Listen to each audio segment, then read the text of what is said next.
Joining us now from Heat Chat College basketball, among many other things, Connor Hope at Hoops Hope CBB on Twitter. Connor, thank you so much for taking the time. How are you today? Doing well. Thank you guys for having me. I'm excited to talk Pac-12 with pretty much anybody that's willing to listen. and You know, we and we are happy that you are willing to talk Pac-12 because there are some other conferences it's easier to find experts for. So we appreciate you as well. Yeah, the West Coast, rightfully so, for a lot of seasons, doesn't get as much coverage as some of the Midwest and East Coast conferences. Pac-12 mainly being because it's probably the worst of the high majors, but it's going to be an exciting year.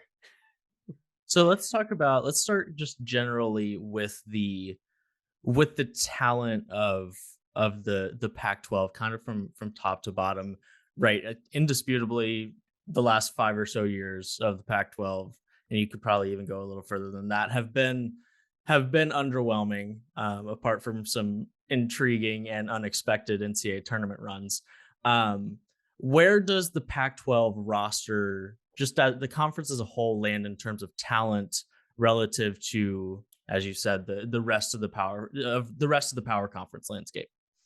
Yeah, I mean, I think if you look back at the last couple of years, you could probably put from a talent perspective in terms of the freshmen that were coming in, the Pac-12 up maybe even above the Big Ten. I mean, the sheer amount of freshman talent that's been coming in over the last couple of years has been great for the Pac-12. I think where you fall short is either the coaches are being unable to put that talent together, in the way that kind of Washington and Arizona State have fallen flat with the talent that they've gotten, or just the Big Ten keeps their players a lot longer, so they have a lot more experience in general than the Pac-12, and obviously the Big 12, ACC, and SEC are on a different level for both of those things, right? The amount of talent they have coming in those three conferences is incredible, and their ability to continuously put experienced rosters on the floor on the flip side, has also been great. So,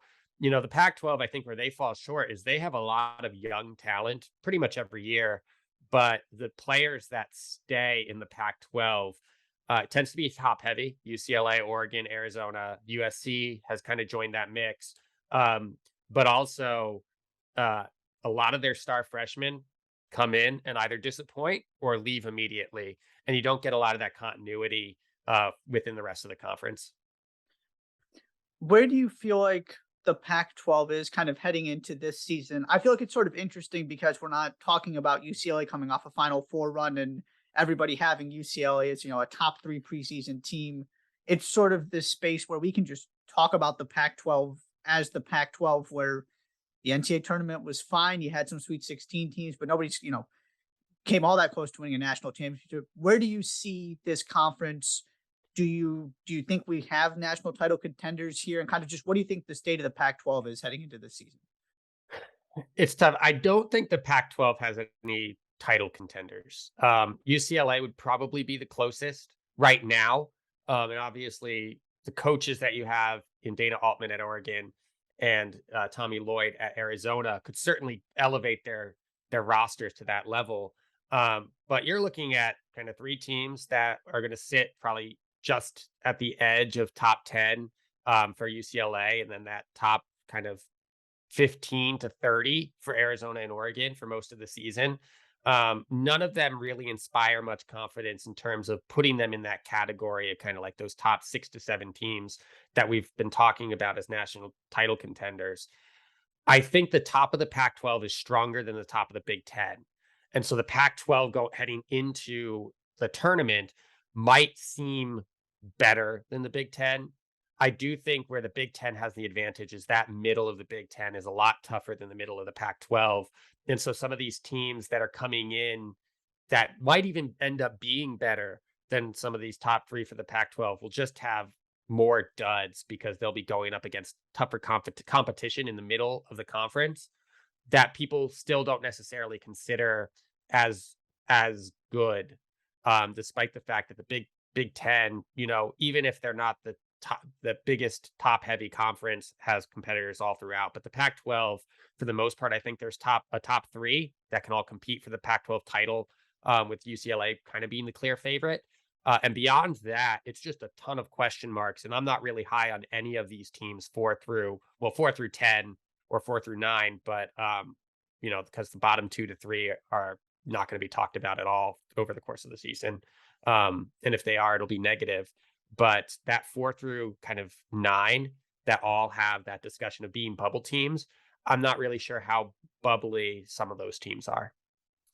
I think that's part of right. We've kind of just gotten to this point with the Pac-12 where, the top three, as you said, we tend to produce borderline national title contenders, just straight up national title contenders. There were a few years ago, I can't remember which year specifically, but the year that they only got 3 or 4 teams in the tournament, but 3 of them were top 3 seeds. Yep. Where you said you weren't super high on anybody else in this conference, which is completely understandable because I don't think anybody is. Um, if the conference, right, we were 3 teams last year. I think 4 teams is more than obtainable because you have to think that Oregon puts together a season that gets them back to the NCAA tournament. Um, where does the Pac-12 go from there? Are there 2 or 3 teams that if they're gonna stretch the league to a 5 bid league this year, the teams that you think have the best chance of doing that, or teams that you are considering might actually take that step to at the very least a bubble team? Yeah, I mean, it's difficult because when you're looking at these teams, there's a lot of low floor, high ceiling teams. There's a lot of high floor, low ceiling teams. There's Mhm. not a lot of high floor, high ceiling teams beyond those top three. USC is probably the closest. The reason I'm down on them is because of how much they relied on the Mobleys over the last couple of years.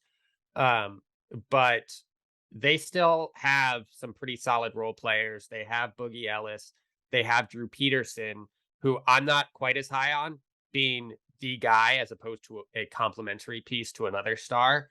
Um, but if they can get that working, if Iwachukwu can come back from his health issues and be a solid piece as a freshman big, this is a team that I feel like has the pieces where they should be in the tournament. Um, I really like Reese Dixon Waters to take the next step. But beyond Boogie Ellis and Drew Peterson, there's just a lot of question marks. Either role players that are going to step into bigger roles or freshmen, especially in the front court, that you're going to have to rely on. And I'm not a big freshman front court believer. Stanford is another one. Of everyone below the top three, Stanford probably has the best player in Harrison Ingram. You also have Issa Silva, who didn't get a lot of run last year, but I really like him as a pure point guard. That front court is solid enough to do well in the Pac-12. The biggest question mark is Jared Haas. Every time you give Jared Haas expectations, he fails to deliver. Every time you don't, he over delivers. So he's kind of like in that mid range. The other two that I'm really intrigued by, and I know a lot of people are down on them, I really like Colorado. This is a team where if you're talking about just consistently having a high floor, Tad Boyle teams always have a high floor. I mean, even when they go up against these top 3 teams, Colorado's going to out effort and out compete everyone that they play. Whether they win or lose is based on talent. But there's never been a time where you watch a Colorado team, especially late in the season, where you don't come away feeling like they out competed and out efforted the other team. And usually it shows up on the boards. Usually it shows up with, how tough it is to beat them doing the dirty work. Mhm. But Tristan Da Silva is an excellent player. Ethan Wright transferring in from Princeton. We'll see how that jump works out for him, but I really like him as kind of a secondary guard, really good 3-point shooter. Neek Clifford is also a really good 3-point shooter. And so they've got 3 or 4 with Julian Hammond, good 3-point shooters that can be, quality pieces that can keep them up offensively, even if their defense might take a step back. But I really like this Colorado team. And then the third one, where I'm lower on them because I just don't trust Mike Hopkins to Mm. coach them up, but they have the talent to do it, is Washington. Mm. Noah Williams comes over from rival Washington State. excellent combo guard. They return Jamal Bay and Cole Bahima. They bring Frank Kepning, who's also an interconference transfer from Oregon, and then Keon Brooks from Kentucky. That starting five should be really good. The issue is Mike Hopkins. And so this is one of those teams where I'm talking about low floor, high ceiling. This team they could finish fourth. They have the talents to do it in the Pac 12. But they could also finish ninth because it's Mike Hopkins. And I don't want to, you know, overemphasize Mike Hopkins, but he was going to be the heir apparent Yep. to Syracuse and is no longer the heir apparent to Syracuse, despite having one of the best transfer or one of the best freshman classes that Washington has had, in the last kind of 2 decades. And that's because he failed with that freshman class. So we'll see how they play this year. They have a good roster. They would be the only other one. Washington State, I like Kyle Smith as a coach. I just don't think they have the talent. Arizona State, we can discuss. I am out on Arizona State and everything Bobby Hurley. And Yes, then sir. obviously the rest of them I feel like are a step below those teams. Going back to USC for a second before we unpack the rest of that, you mentioned the Iwuchukwu injury. Obviously, this was built with the idea that you had that next high-profile five-star center coming in to replace the Mobleys. Now it's unclear if that is ever going to come to fruition. Of course, health is the priority. From an on-court standpoint, how much of a blow do you think not having Iwuchukwu is? There are other high-profile recruits. There are returning players like the Drew Petersons, the Boogie Ellises of the world. I just sort of feel like this USC team, and we talked about this when we did our preview, it's all like the best Andy Enfield teams are built around that big time center that Iwuchukwu was supposed to be. You don't have that piece. How much do you think that damages their ceiling in particular? I mean, they're not a deep team. When you pivot from Iwuchukwu, you have Joshua Morgan playing the five, or Trey Wright or Kobe Johnson playing the 3 or 4. You might have to move Peterson to like a small ball 4 and play Trey Wright at the 3. Like it's very tough to see where they pivot from there. My guess is Joshua Morgan, being a redshirt junior, having played in this system, takes up that 5 role. The drop in talent from Iwuchukwu to Joshua Morgan is incredible. And it's not just an injury. Like if it was just an injury, I'd have more belief in them, because you're coming back from an injury. Usually there's a defined timeline. You know that when they come back, they might take a step back in terms of explosiveness, but it's whatever. I mean, this was a cardiac arrest. This was Right. a heart issue. And we've seen in the past, he might not play this year. Right. Like it's just something, especially with heart issues, that you have to take very deliberately. And so if they don't have him for the entire year, I don't know if USC is a tournament team. Like I like Drew Peterson as a complimentary piece. As I said, Boogie Ellis, I think, is a good point guard. I don't think he can be the guy. Iwuchukwu, I don't think he could have been the guy as a freshman, or maybe he could have, but at least he would provide that kind of big man in the middle that Andy Enfield needs. So you don't have that anymore. So if he's available, I'm tempering my expectations either way. If he's available, I think this is a team that could sneak in at the back end of the at-large bids. If he's not, I think USC could fall out of that top 4 conversation, because I just don't think they have the depth behind him to lose such a big piece to what they were planning on doing. I want to go from one team that has a 5-star big on the roster to another team that has a 5-star big on the roster. This one is healthy, and Adam Bona. And I think that there's an argument that in UCLA's situation, that Adam Bona is at the tippity top of the most important freshman in the country this year. Because if it's not Adam Bona for Mick Cronin this year, then it's Kenneth Nwuba, it's Mac Etienne, and as you said, the talent difference in those two options are very, very different. And we can sort of expand that to a freshman conversation within UCLA's ceiling in particular. But how important is Adam Bona, do you think, to UCLA's? You talked about fringe title contender maybe, and UCLA is probably that team from this conference if there is one. How important is Adam Bona to the ceiling of UCLA's team this year and how good they could be. Yeah, I mean, it's one of those things where Adam Bona's probably the fifth guy on this roster, right? You've got Jaime Jaquez and Tiger Campbell, obviously the top two. Jalen Clark, I'm expecting big things from taking over for, you lose Johnny Juzang, but you also lose Jules Bernard. Yep. So he really needs to make up for both of them. I like Amari Bailey better from an option standpoint than Adam Bona. Obviously, I'm going to reiterate this. I don't trust freshman bigs early in the season, especially defensively. And that's where I get to the biggest loss that UCLA has going into this season is not Johnny Juzang. It's not Jules Bernard. It's the losses of Cody Riley and Miles Johnson. Neither of them blew up the stat sheet from like just a pure numbers perspective.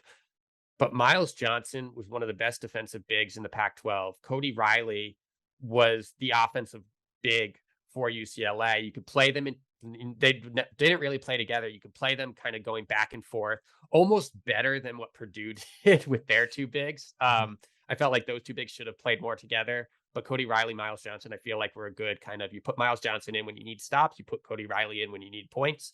Obviously, Cody Riley's ability to hit the mid range during their Final Four run was massive.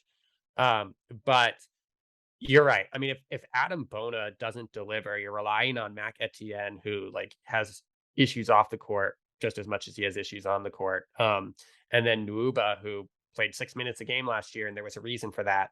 Like, I don't think Cody Riley and Miles Johnson were so good that they were pushing people out of the way to get to that starting rotation. Like, Nuuba was just kind of there, and he's a redshirt senior. We've seen what we're going to get out of him. At least Etienne, we've only seen 1 year, and it was kind of he reclassed and came in, and so we don't really know what we have with Etienne. If Bona doesn't deliver, like you're right, where do you pivot to? Do you play Jaquez as I mean, he already plays a small ball 4. Do you pivot him to a small ball 5? Because you're going to need the points somewhere. And I feel like playing Jaquez as the small ball 5 in offensive lineups allows you to run Singleton or Andrews, which might be a little bit better than running Muba or Etienne, depending on how their development comes. But Bona is the most important 5 in the Pac-12. But I don't know if he's kind of like, I don't know if you're going to notice it because he's also the 5th guy on UCLA's starting 5. Yeah.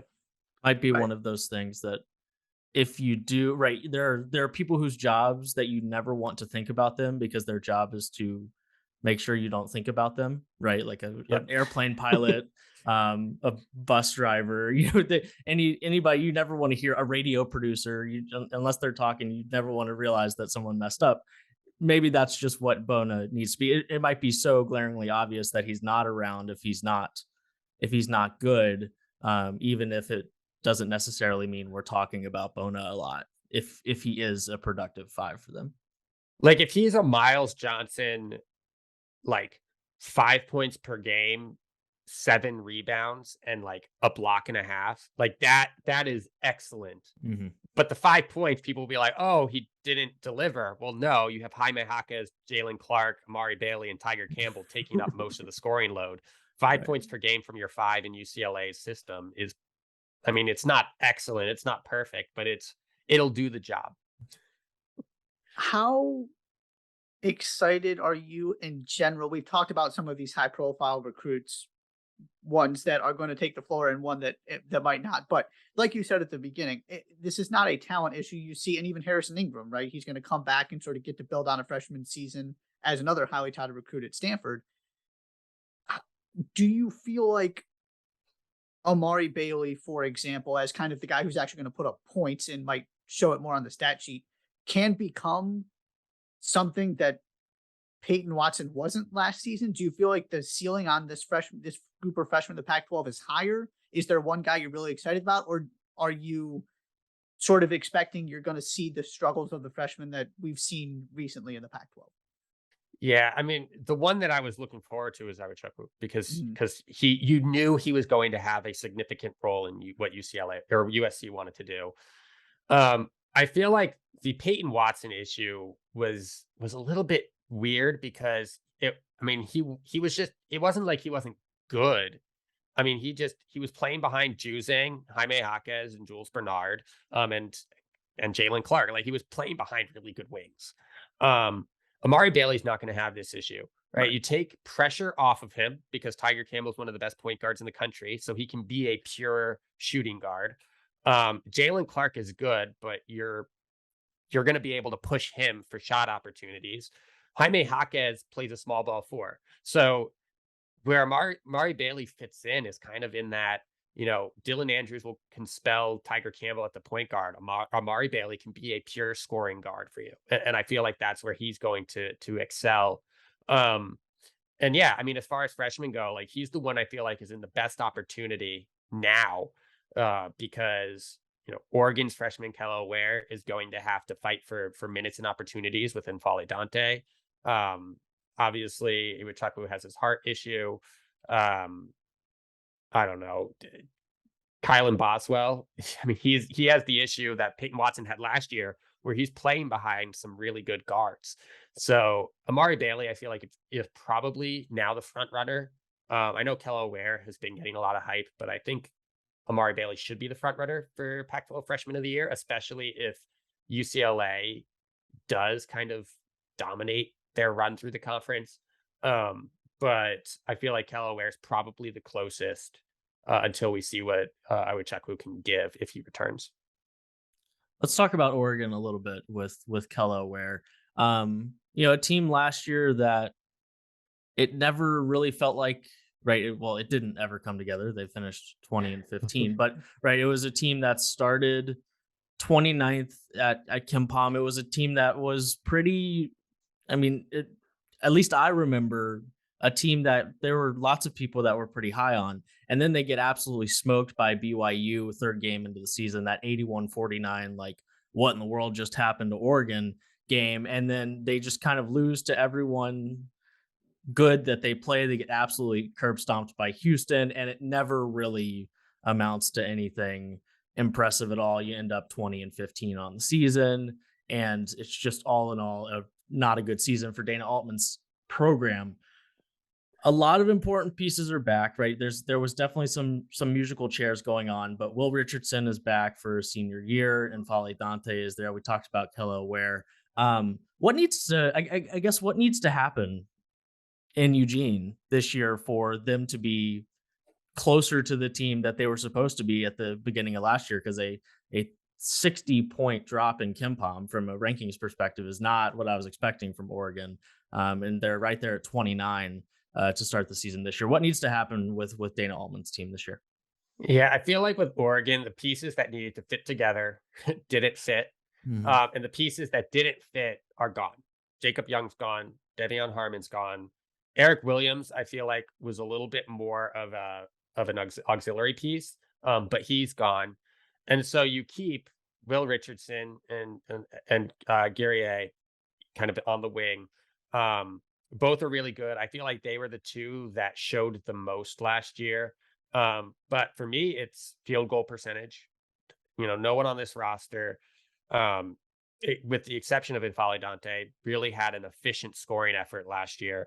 That includes Keyshawn Barthelemy and Jermaine Cuisinart, who are transferring in. Granted, I think taking Cuisinart off of that kind of I need to do everything for Right. my team role will help him. My biggest question is we still haven't seen Will Richardson hit that I can be a dominant point guard in a point guard league consistently, right? College basketball, you win with your guard play. Will Richardson is a great combo guard. I still want to see more from him as a primary point, and I think he has the opportunity now. But again, this is a team where the bench pieces are going to tell the story, right? Barthelemy has to step up as kind of that backup point guard. Rivaldo Soares has to be better and more consistent. I mean, he shot, I think, like 27% from three and not much better from the field. Tyrone Williams is transferring in as a JUCO transfer, and he has to be better. And then, who's going to back? I understand you probably start Twin Towers, Ware and Dante. Very talented, not really inspiring to me, but it is what it is. Who's going to back them up? Nate Biddle is probably the only guy there that can back them up, unless you go Lokwer and move him up into that kind of 5 or 4 position. Um, but outside of Suarez and Barthélemy, like we just don't know what we're going to get out of any of these players. And so if you get into these long slugfests where you have twin towers that, let's be honest, freshman bigs foul, so Ware is likely going to find himself in foul trouble. And Fale Dante has not shown the ability to stay on the court consistently. I mean, even last year where he played almost every game, he only played 20 minutes a game. And so you're going to need to find that backup big. You're going to need to get more from Richardson. And Dana Altman, I trust to put the pieces together because I feel like the pieces fit a little bit better this year. But he's just going to have to prove it with the pieces he's got. Uh, as a coach, he generally outperformed last year, being the exception, generally outperforms the talent. So while I don't think it's a top 25 team, I think it's a surefire tournament team. But there's just question marks, as there is with pretty much every team in this conference outside of UCLA. Well, let's stick with the bench conversation and move that to Arizona. Basically, you've got a starting lineup of Courtney Ramey and a bunch of guys who were starting caliber players on that tremendous team last season, but some of them came off the bench, and it was 7, 8 guys that from 1 to 7 or 8 was as good as any team in the country. Now you've lost 3 guys who are NBA quality players off of that roster. Pretty much everything else comes back. How concerned are you about, because I just look at this and there's a glaring hole from a bench standpoint once you get past those top 5 guys. How concerned are you about that for Tommy Lloyd? And what do you think Arizona can do for an encore after what they did last season and were so consistent from beginning to end? The bench doesn't scare me as much. Cedric Henderson, good 3-point shooter coming in from Campbell, 5th-year guy, trust him. Adama Ball, I feel like is a really good player. Kind of just got pushed. I mean, and that happens for a freshman. Kylan Boswell, I feel like is pretty underrated as a freshman recruit. Obviously, part of that is because he's going to be behind 3 excellent guards.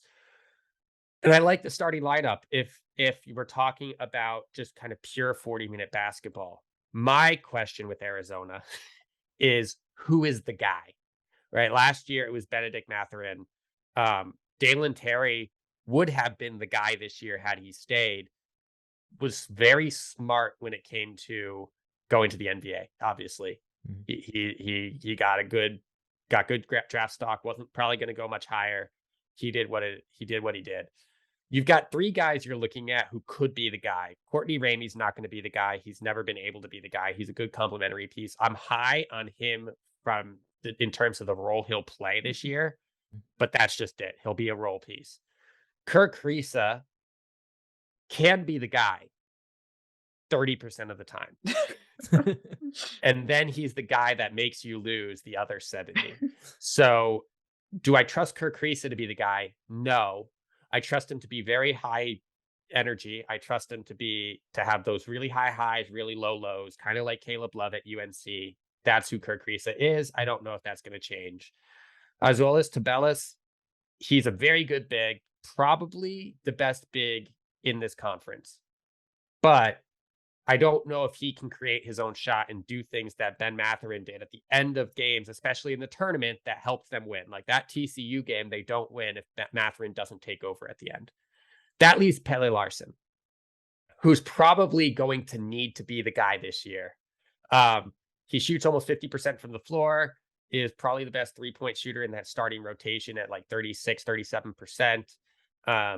Kind of a big guard.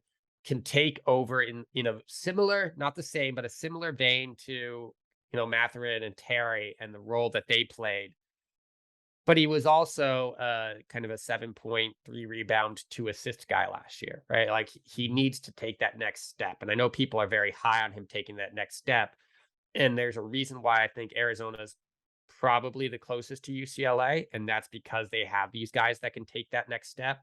But we just need to see it, right? He was a role piece, or he didn't play much his freshman year. Was a role piece last year, and now he comes in as presumably the guy. And so, do we trust him to be the guy? I trust him more than Drew Peterson to be the guy for his team. But we'll just need to see it. But that's my biggest concern. It's not the depth. I think the depth is fine, and especially Tommy Lloyd coming from Gonzaga, where they don't run a lot of depth, and the Mm. style of play that they run, everyone's just kind of conditioned at that point. Is great. But it's finding the guy that can take over games, and I feel like where Oregon has that in Will Richardson, and UCLA has that in pick your team player here, probably Jaime Jaquez. Mm. I don't feel like Arizona has someone that's proven that they can be that guy. Yeah, we've made that point on several occasions throughout the years that right. I don't have any reservations about Tommy Lloyd's ability to win games consistently throughout the regular season. Just when we get to and maybe it works itself out throughout the regular season, but that TCU game, right? They walked away from that game with a win because they had the best player on the floor, Yeah. and and right, it's one thing to have the best player on the floor against Washington State in late January, but having the best player on the floor in the second round of the NCAA tournament is a completely different beast, and somebody's going to have to take that big step forward. Well, last thing on Arizona, they've got, they've Arizona's kind of turned into this place that you have a couple freshmen every year that have Serbia or some other Eastern European country next to their name. And then they have a couple other freshmen coming in. If there were to be kind of that eighth guy, one of these freshmen kind of be that eighth guy in the rotation, is there one that you're higher on than the others in this group of Boswell, Visar, Anderson, and then Boravicin? I'm going to butcher it. Philippe from Serbia. Yeah. So I feel like Kylan Boswell is going to be the most impactful. I feel like he's the best. And so if you get past Henderson and Ball as your first two off the bench, Kylan Boswell is that guy. I feel like when we're talking about players that might be forced into more minutes, Henri Visar is probably going to be that guy because Umar Balo, while he's great, hasn't shown the ability to stay on the floor, hasn't had needed to stay on the Yep. floor. Right. Last year, he was a role player behind Koloko. Now he's the starting five. You can play smaller and play Tabellis at the five. That's fine. But if you want to stay with that Twin Towers lineup and Balo has his issues either being consistent enough or fouling or anything like that, I feel like Henri Visar, of the two 7-footers they have as freshmen, maybe may have the slight edge over Dylan Anderson now, at least from just an immediate ability to impact the game perspective.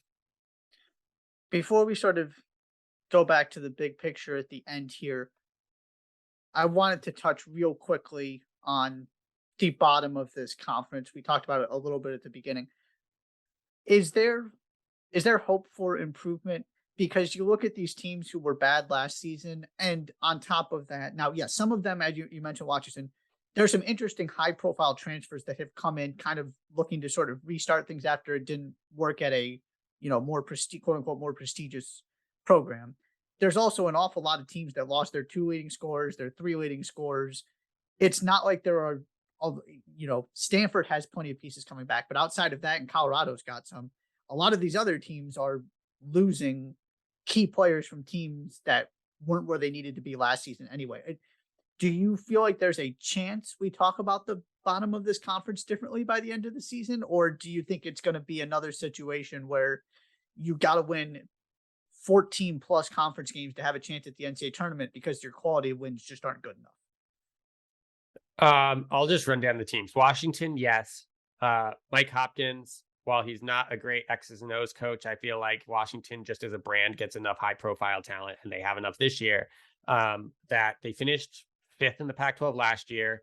They lose Terrell Brown, which is massive, but losing Emmett Matthews or Dejon Davis or Nate Roberts, the pieces they have coming in Brooks, Noah Williams, Frank Kepning, even Braxton Mia, I feel like is enough to fill those holes. It's just who takes on the scoring load.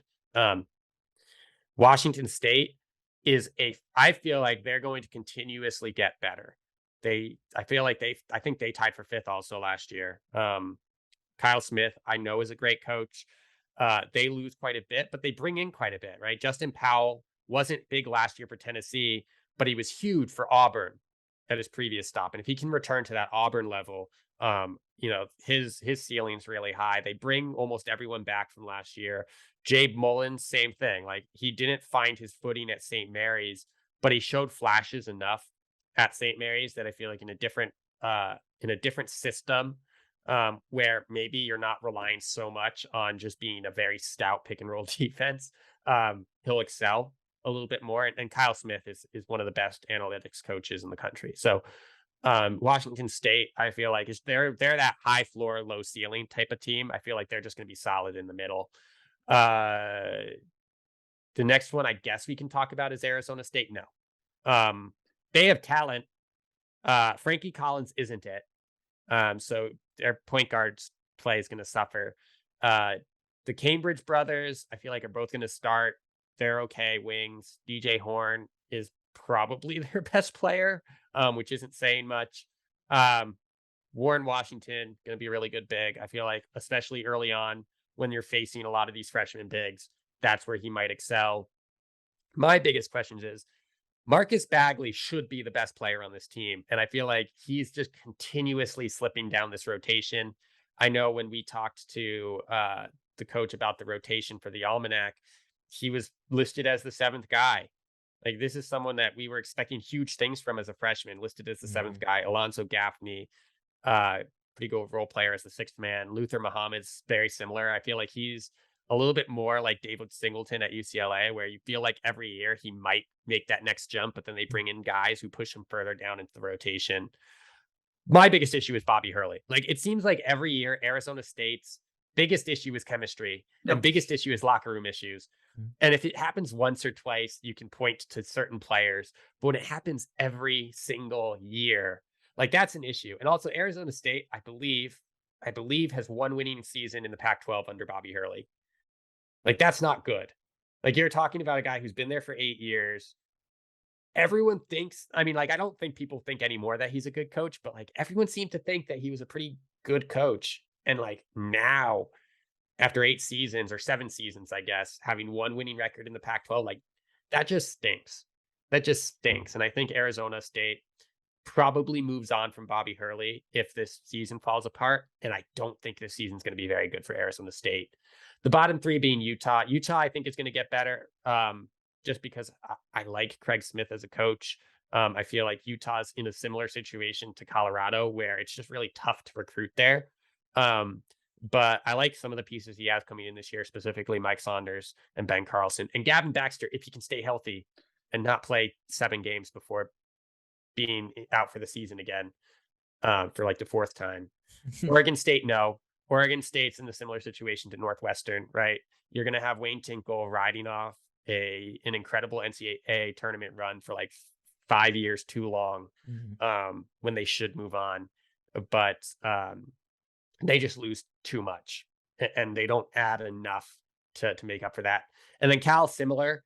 They lose a lot. They bring in Devin Askew, not really high on him. They bring in DeJuan Clayton, who I think can make the jump up from the level he had to play when he was at Hartford.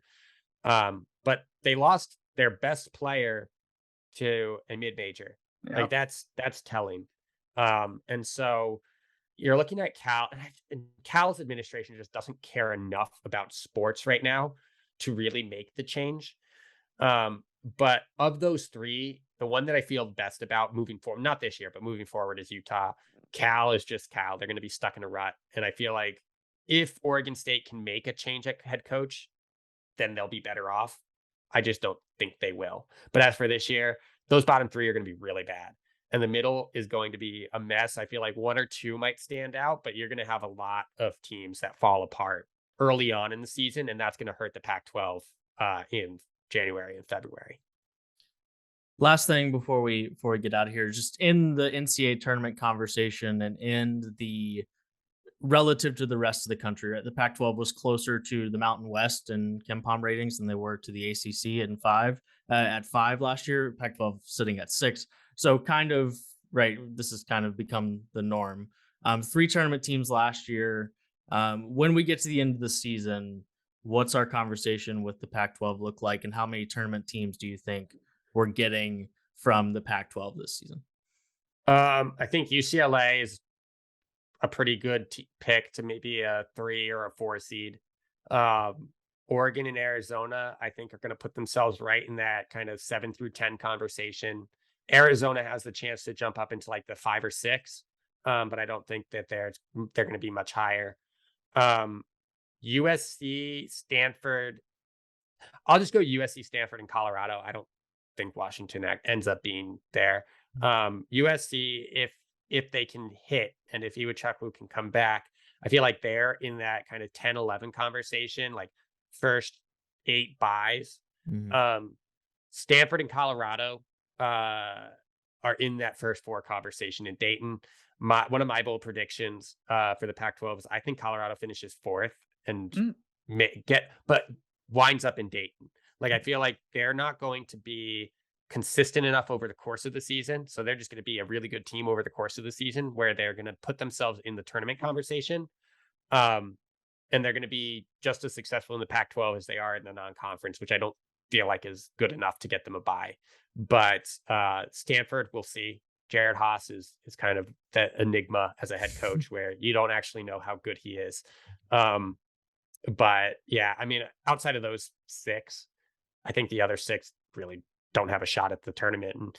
And if Arizona State falls apart and Washington State doesn't take that next step, and Washington is Washington under Mike Hopkins, and Stanford doesn't take that next step, you're talking about a Pac-12, especially one losing UCLA and USC. You're talking about a Pac-12 that, could be in the conversation as not the 6th best conference at the end of the year. Like, that's worst case scenario. But if San Diego State and Wyoming are as good as we think they'll be, and I think the middle of the Mountain West could be better than the middle of the Pac-12, we're talking about we're going to have a real conversation of the Pac-12 being on the same level as the Mountain West and the American and the A10 at the end of the year. And that's not where the conference wants to be, especially losing 2 of its top 5 team brands. But especially in basketball, losing 2 of its top 5 teams and, having no real recourse for losing more going forward. Yeah. It's not exactly the light isn't necessarily at the end of the tunnel with the future of the Pac-12, and basically all of the pride and joy leaving for another conference. No, and of all the Cal is the one that wants the Pac-12 to stay because UCLA, USC obviously heading out to the Big Ten. Oregon and Washington, there's been talks that they could head to the Big Ten. Stanford is a brand connected to Notre Dame. There could be a situation in which if everything else blows up, they go, hey, Irish, let's go to the Big Ten. Arizona, Arizona State, Colorado, Utah, they could go and help to kind of build up that Big 12. Washington State and Oregon State might not want to admit it, but institutionally, they're a Mountain West program. Like, they would fit in the Mountain West. Cal is the enigma. Institutionally, they don't fit in the Mountain West.